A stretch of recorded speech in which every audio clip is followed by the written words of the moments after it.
प्रधानमंत्री ने कहा, कुछ शक्तियां अभिव्यक्ति की स्वतंत्रता के नाम पर विकासशील देशों के प्रगति मार्ग में बाधा डालने का प्रयास कर रही हैं।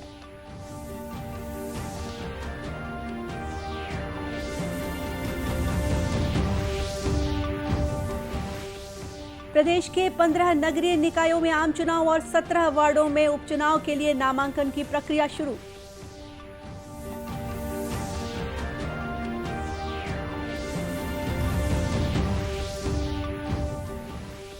जशपुर जिले में एनडीआरएफ और नगर सेना के बाढ़ बचाव दल ने किया मॉक ड्रिल।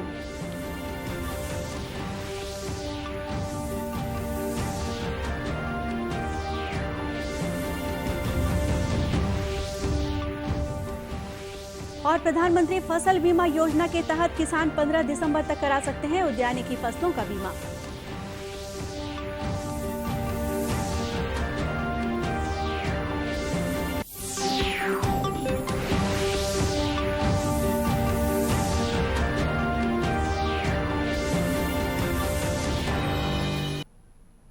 नमस्कार, आप देख रहे हैं दूरदर्शन समाचार। मैं हूं गोपा सान्याल। अब समाचार विस्तार से।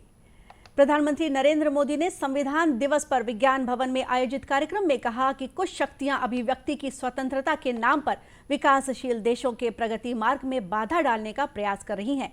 उन्होंने कहा कि औपनिवेशिक मानसिकता अब भी मौजूद है और ये भारत की विकास यात्रा में बाधक हैं। प्रधानमंत्री ने कहा कि देश को इस मानसिकता से मुक्त होने की आवश्यकता है और संविधान इसके लिए सबसे बड़ा प्रेरणा स्रोत हो सकता है। प्रधानमंत्री ने कहा कि सरकार और न्यायपालिका दोनों ही संवैधानिक व्यवस्था का हिस्सा हैं। इन दोनों का अस्तित्व संविधान से ही है, इसलिए व्यापक परिप्रेक्ष्य में अलग होने के बावजूद वे एक दूसरे के पूरक हैं। श्री मोदी ने कहा कि सरकार संविधान के प्रति समर्पित है और विकास के मामले में कोई भेदभाव नहीं करती। हमारी आस्था, हमारी प्रेरणा, हमारी ऊर्जा का स्रोत एक ही है, हमारा संविधान। मुझे खुशी है कि आज हमारी ये सामूहिक भावना संविधान दिवस पर इस आयोजन के रूप में व्यक्त हो रही है। हमारे संवैधानिक संकल्पों को मजबूत कर रही है। इस कार्य से जुड़े सभी लोग अभिनंदन के अधिकारी हैं। इस अवसर पर भारत के प्रधान न्यायाधीश एनवी रामन्ना ने इस बात पर जोर दिया कि न्यायपालिका और सरकार एक दूसरे के पूरक बनकर ही संवैधानिक लक्ष्यों को प्राप्त कर सकते हैं। संविधान दिवस के अवसर पर बिलासपुर के अंबेडकर चौक में सभा का आयोजन किया गया। इसमें बिलासपुर रेंज के पुलिस महानिरीक्षक सहित बड़ी संख्या में अन्य लोग शामिल हुए। सभा को संबोधित करते हुए पुलिस महानिरीक्षक रतन लाल डांगी ने कहा कि संविधान देश की आत्मा है और बिना संविधान के जीवन की परिकल्पना नहीं की जा सकती।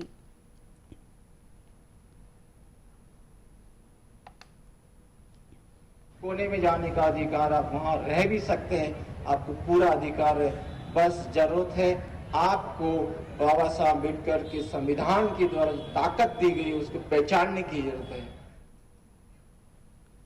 भाजपा अनुसूचित जाति मोर्चा के जिला अध्यक्ष चंद्र प्रकाश सूर्या ने कहा कि संविधान दिवस पर अंबेडकर युवा मंच के माध्यम से इस कार्यक्रम का आयोजन किया गया है ताकि युवा प्रेरित हो सकें। अंबेडकर युवा मंच के माध्यम से आज बहुत ही बढ़िया यह कार्यक्रम रखा गया है।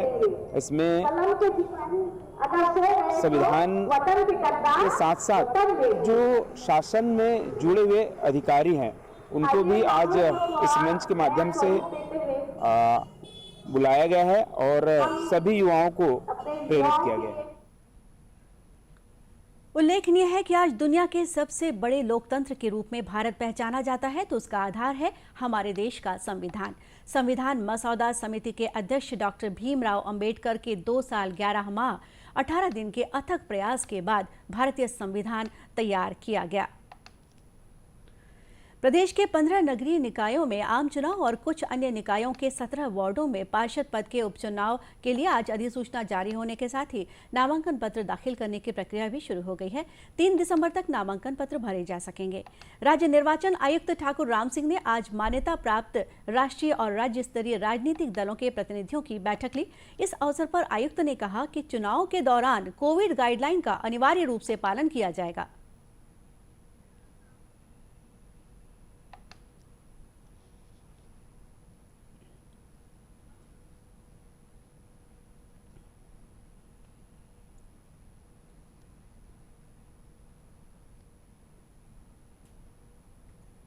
कि जो 15 नगर निकायों में निर्वाचन की प्रक्रिया प्रारंभ हो चुकी है, 17 वार्डों में उपनिर्वाचन है। ऐसे 15 जिले हैं जहां पर नगरीय निकायों के निर्वाचन संपन्न होने जा रहे हैं। आज हमने सभी मान्यता प्राप्त राजनीतिक दलों की बैठक बुलाई थी। सभी दलों के लोग उसमें उपस्थित हुए और उनको विस्तार से निर्वाचन प्रक्रिया की जानकारी दी गई।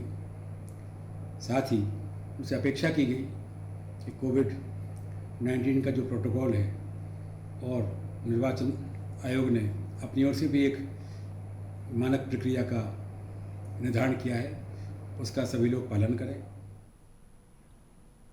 राज्य निर्वाचन आयुक्त ने यह भी बताया कि नाम निर्देशन पत्र दाखिल करने के लिए 1+3 की व्यवस्था है। नाम निर्देशन पत्र जमा करने अभ्यर्थी के साथ अधिकतम 3 लोग ही रिटर्निंग ऑफिसर कार्यालय में आ सकते हैं। उधर राज्य निर्वाचन आयोग द्वारा जारी चुनाव कार्यक्रम के अनुसार दुर्ग जिला निर्वाचन अधिकारी द्वारा भी निर्वाचन की सूचना का प्रकाशन कर दिया गया है। भिलाई नगर पालिक निगम में 5 कक्ष, रिसाली में 3, भिलाई चरौदा में 3, जामुल नगर पालिका में 2 कक्ष और उतई नगर पंचायत में 1 कक्ष में नामांकन फॉर्म जमा कराए जा सकेंगे। दुर्ग के उप जिला निर्वाचन अधिकारी खेमलाल वर्मा ने बताया कि राज्य निर्वाचन आयोग द्वारा जारी चुनाव कार्यक्रम के मुताबिक आज जिले के निकायों में निर्वाचन की अधिसूचना जारी होने के साथ ही प्रक्रिया भी शुरू हो गई है। पूरे जिले के इन निकायों में 6,13,000 से अधिक वोटर्स अपने अपने जनप्रतिनिधियों को चुनेंगे और ये काफ़ी बड़ा कार्य है और इसके लिए पूरे दलों की गठन हो चुकी है।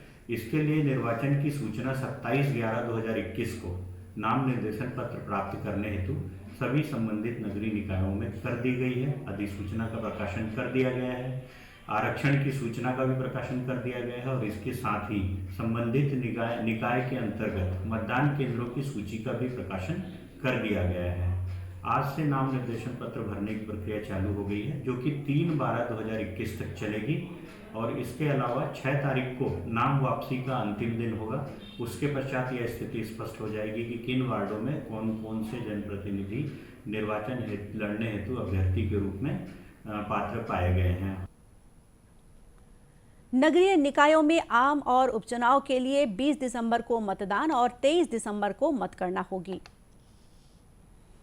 प्रधानमंत्री नरेंद्र मोदी ने देश में कोविड की स्थिति और टीकाकरण के बारे में आज नई दिल्ली में वर्चुअल माध्यम से केंद्र तथा राज्य सरकारों के उच्च अधिकारियों के साथ बैठक की। कोविड के नए वेरिएंट ओमिक्रॉन से उत्पन्न स्थिति के मद्देनजर ये बैठक बुलाई गई थी। केंद्र ने गुरुवार को सभी राज्यों और केंद्र शासित प्रदेशों को इस नए वेरिएंट से सतर्क किया था। केंद्रीय स्वास्थ्य मंत्रालय के सचिव ने राज्यों और केंद्र शासित प्रदेशों के अपर मुख्य सचिवों, स्वास्थ्य विभाग के प्रधान सचिवों और सचिवों को पत्र लिखकर बताया है कि 3 देशों में कोरोना के इस नए वेरिएंट का पता चला है। उनसे कहा गया है कि अंतर्राष्ट्रीय यात्रियों, विशेषकर दक्षिण अफ्रीका, हांगकांग और बोत्सवाना से आने वाले यात्रियों की गहन स्क्रीनिंग और जांच की जानी चाहिए। इस बीच देश में कोरोना रोधी टीकाकरण अभियान लगातार जारी है। देश में अब तक 121 करोड़ 6 लाख से अधिक कोविड टीके लगाए जा चुके हैं। इधर छत्तीसगढ़ में भी 90 लाख से अधिक लोगों ने कोरोना रोधी दोनों टीके लगवा लिए हैं। प्रदेश में दोनों खुराक लेने वालों की संख्या 90,70,000 से अधिक पहुंच गई है। राज्य में पहली और दूसरी दोनों खुराकों को मिलाकर अब तक 2,63,35,000 से अधिक टीके लगाए गए हैं। प्रदेश में कल कोरोना के 33 नए मरीज मिले हैं। वहीं प्रदेश की पॉजिटिविटी दर 0.13% है। यूनिसेफ द्वारा युवा शक्ति और राष्ट्रीय सेवा योजना के सहयोग से रायपुर के पंडित दीनदयाल उपाध्याय ऑडिटोरियम में युवा स्पीक का आयोजन किया गया। इस दौरान युवाओं ने प्रदेश के सफल युवाओं के जीवन संघर्ष की कहानियां सुनी। कार्यक्रम में युवा वक्ताओं ने अपने जीवन संघर्ष से लेकर सफलता तक की कहानियां बताईं। यूनिसेफ के छत्तीसगढ़ प्रमुख जॉब जकारिया ने कहा कि यूनिसेफ का उद्देश्य युवाओं के लिए निरंतर बेहतर काम करने का है। यह छत्तीसगढ़ के प्रतिभाशाली युवाओं की आवाज का एक मंच है।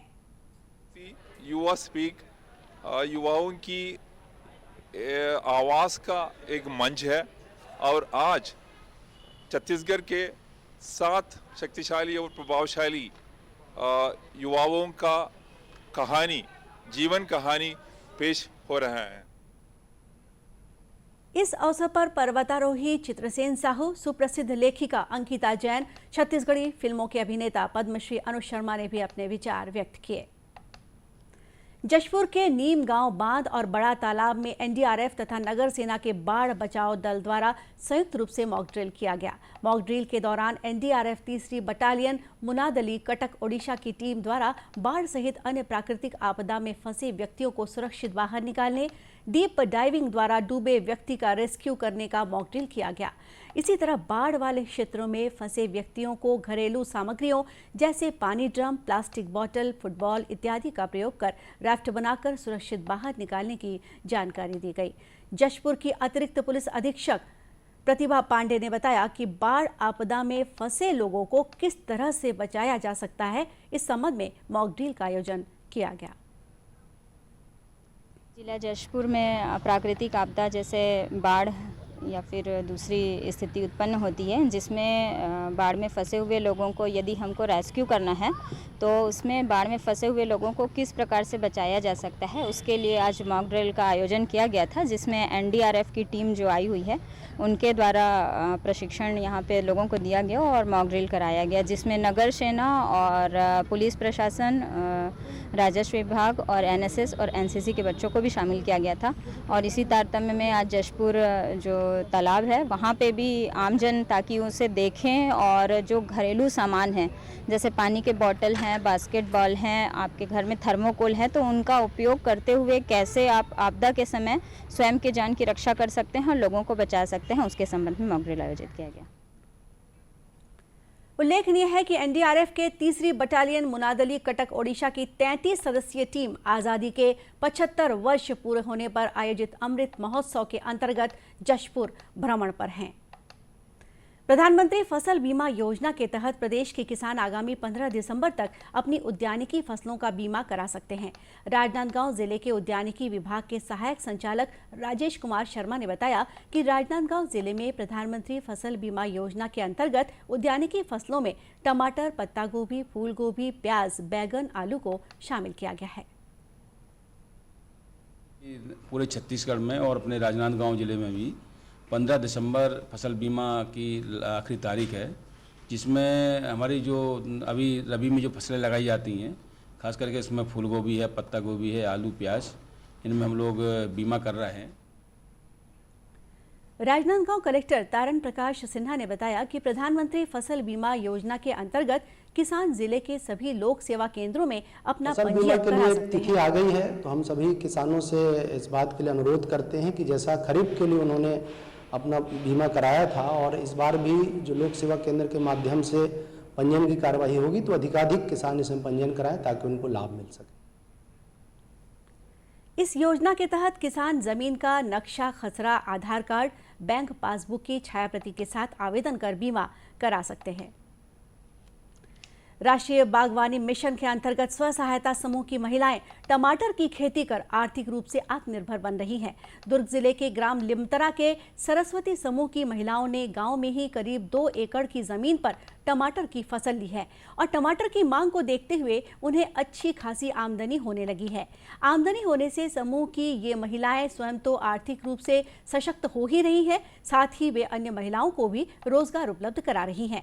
समूह की महिलाओं का कहना है कि टमाटर की खेती से अब उनकी दूसरों पर निर्भरता खत्म हो गई है और वे अपनी ज़रूरतों को स्वयं ही पूरा कर पा रही हैं। टमाटर की खेती हम लोग अगस्त में लगाए थे और टूटना शुरू हो गया। ये करीब 5 से 6 दिन में हम लोग इसको तोड़ते हैं और 400 किलो लगभग ही टूटता है। टमाटर की खेती इसलिए किए हैं क्योंकि टमाटर जल्दी उत्पादन दे, जिससे हम लोग को जल्दी मुनाफा और हमारी आर्थिक स्थिति में थोड़ा सुधार आ। हम लोग सर अगस्त से खेती कर रहे हैं और परिणाम देखें तो हमारे समूह की महिलाओं को भी रोजगार मिला है और कुछ लोगों को भी हम लोगों ने रोजगार प्रदान किया है, जिससे हम लोगों की आर्थिक स्थिति में सुधार आया है।